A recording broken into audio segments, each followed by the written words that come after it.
पूरा लहंगा में कर देबो, पूरा लहंगा में कर देबो, पूरा लहंगा में कर देबो।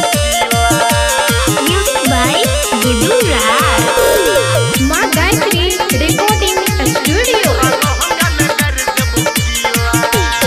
नचा तू एलही के छौरी ढोही लगे छौ कटोरी कतौ न छौ तोहर जोरी चोली के खोल देबो डोरी।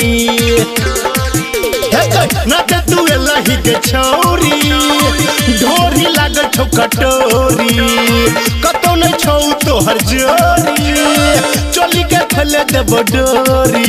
हे गदे में जे सटबो तब जे हटबो हे तो समान तोहर गीला नसो डीजे वाला कर देतो ढीला तोरा लहंगा में कर देबो गीला नसो डीजे वाला कर देतो ढीला तोरा लहंगा में कर देबो गीला। DJ Sumit Saki Subarima. पूरा लहंगा में कर देबो, पूरा लहंगा में कर देबो।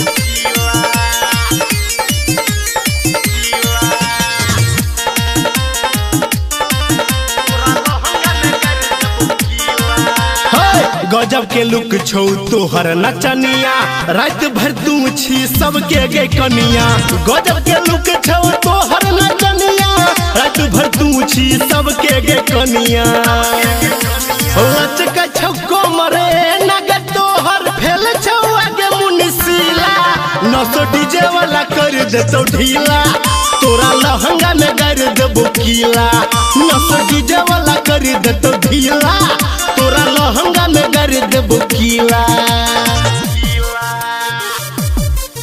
पूरा लहंगा में कर देबो, पूरा लहंगा में कर देबो। Music by Gudu Raj. पूरा लहंगा में कर देबो। हाँ निकू निराला गमछा डाढ़े में फुस को राइटर प्रहलाद भक्तो ढोरी के नोच को निकू निराला गमछा डाढ़े में फुस को राइटर प्रहलाद भक्तो ढोरी के नोच को।